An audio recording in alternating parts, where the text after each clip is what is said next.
Hi everyone, I hope you are having a wonderful time. Today I would like to share my experience of using this Topping D93 Sabre fully balanced deck that I've been using in my system for quite a long time. So this one retail for just under $900 and it has fully balanced architecture that designed by Topping, and they are that major changes that they made on this D90 lineup, right? Back in 2019, first time ever when they released Topping D90, it took the market by storm. This one is using AKM 4118 AEQ, the transceiver chip, digital signal from optical or coaxial input. So that is handled by the AKM chip. And then that ESS 9039S Pro dual chips take care of the rest of the digital to analog conversion. The noise floor is extremely good, non-existent. Even when I was trying with TS120SE tube amplifier, it sounded real nice together. As usual, I started out in my streaming setup, listening music and watching movies, streaming music online. So everything online, I streamed that. So I was using this D93 as a pre-deck. It has pre-feature that you can enable it. So based on my experience with previous generation, especially particularly first generation like D90 and D90 MQA, so those I didn't like when I use it as a pre-deck. It's kind of sound get a little bit thinner in mid-range and that region, a little flatter if you use it as a pre-deck. But this one totally took care of that, and that is gone. The sound is very nice and transparent and quiet sound signature. There is no noise at all. I was using with Sabai Ice Power Class D mono blocks driving KLH Model 3 speakers and connected to my subwoofer using RCA out from this D93 deck, and totally enjoy pairing with that combination. When I was reviewing this 120 SE Tube amp, I tried it with a D93. I tried with a few different decks. Everything combined, this D93 worked really good with that tube amplifier. The setting menu and everything is very similar to previous generation. On the remote control, it has limited features because you cannot change all the features or settings from the remote control compared to like similar price point AKM chip based decks or like R2 or DAX base can be slightly on a leaner side, but it has nice and precise bass quality with uncolored sound, yet it has dynamic and vivid sound with slight warmness on upper range of frequency, very good separation between the notes, and incredible ability to reveal imperfections in recording, total honesty that it can deliver in terms of sound signature wise. It has transparent sound, but you can totally play around. It has all the sound coloration filter options. All my listening I went through with standard factory setting for the filter is filter number 3 as it came from the factory, but I play around with sound color option. So they have 3 different choices: totally off, or valve sound, or transistor sound. One time I turned on the valve sound, and then I was reviewing something else and forgot about it. So a few days ago, I started listening again, and I was like, man, this deck is something wrong. Highs are too roll off, the mid-range are not strong enough and too smooth, right? I was listening with this S1EX towers using this Acuphase E4000 and serving music from my Sony HAB-Z1 ES music server. I was scratching my head. What's wrong with this deck? I was gonna send them email, and then I was like, okay, let's do a factory reset. Before I do the factory reset, I went through the menu and I found out I was using the tube sound signature mode, right? So as soon as I found the problem, why not try a transistor sound, right? So I tried it. Highs are thinner and like it lacks the what do you call it, body on those notes, and it doesn't like reach as I would love to hear, and it doesn't produce nice precision notes in that high frequency range and upper range of frequency. So I was turned off by that transistor mode, no matter what speaker I use, right? So this JBL L100 Classic 75th can be totally revealing and bright sounding if the deck is bright.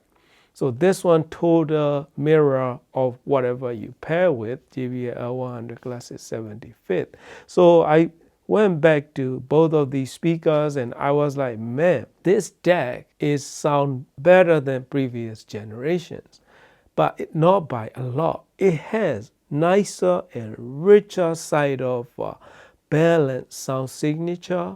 The notes are small nuances and small notes are more precise and cleaner and better separation, as well as giving me good dynamic sound without holding anything back, yet without getting into your face kind of sound either.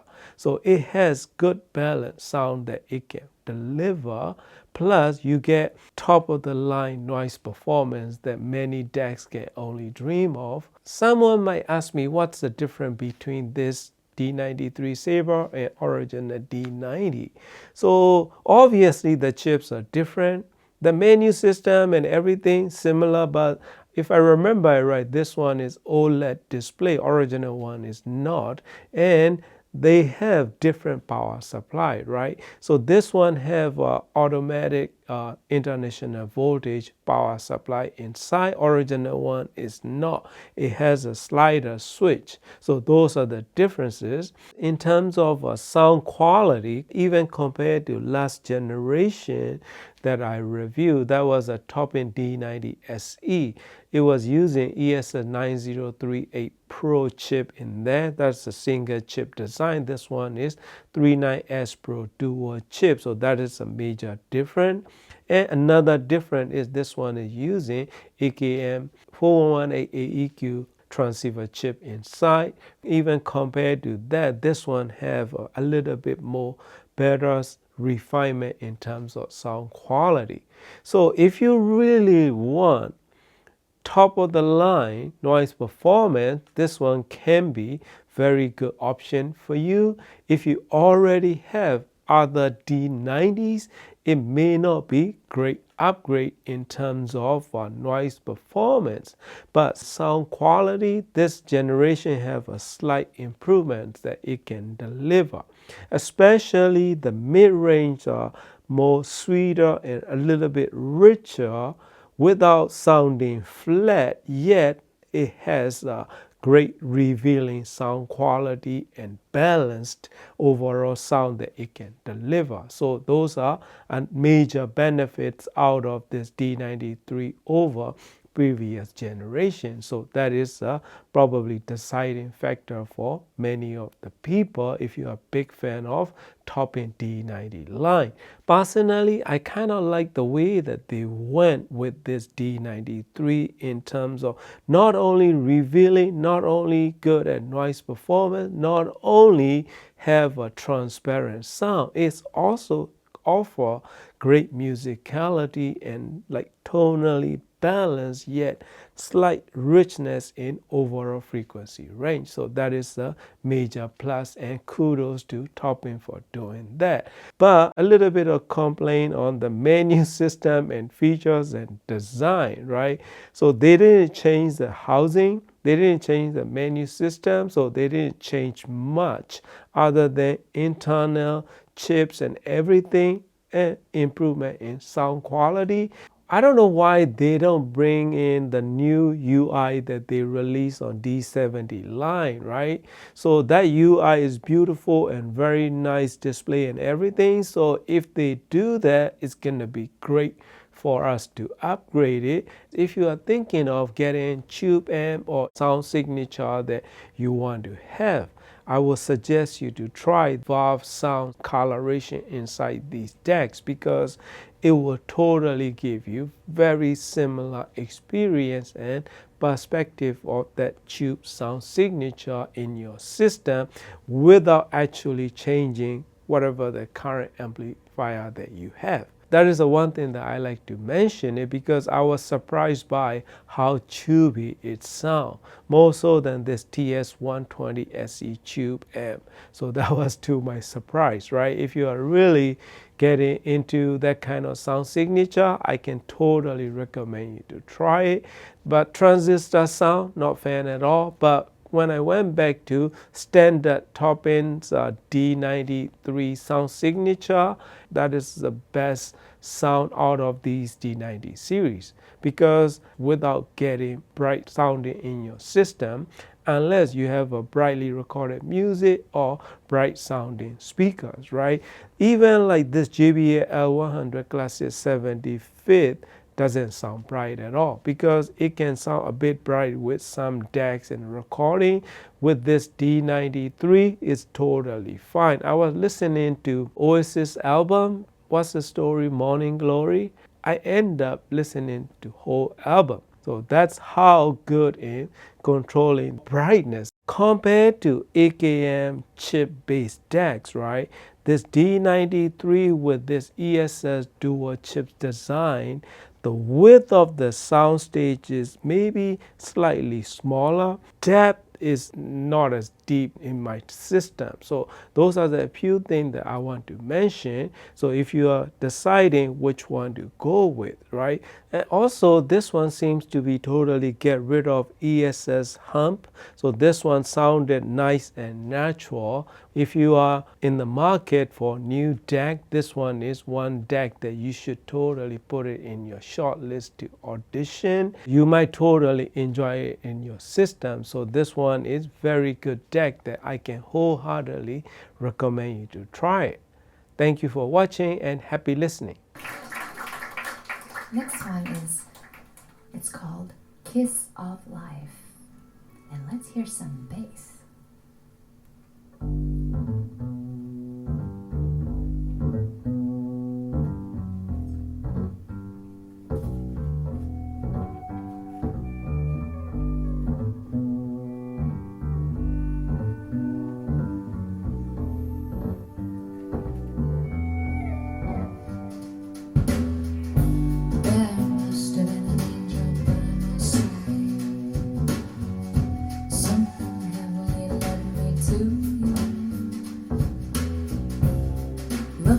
The sky,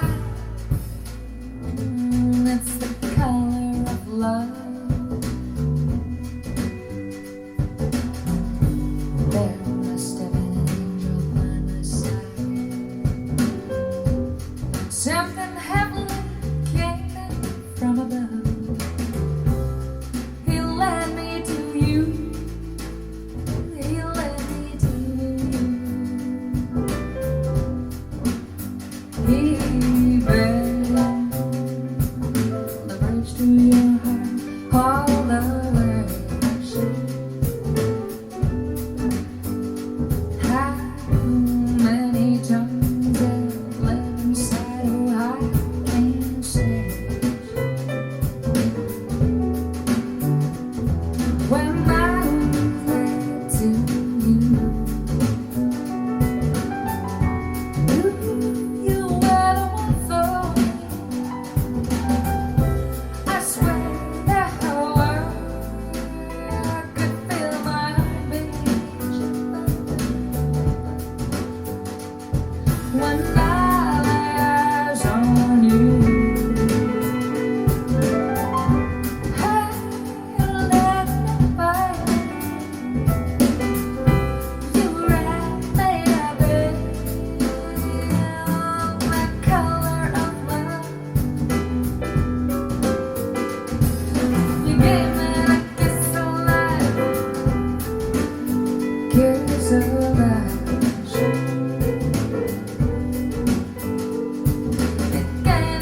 On the bass, Mr. Korigoe Keisuke-san. On the guitar, Onuma Yosuke-san.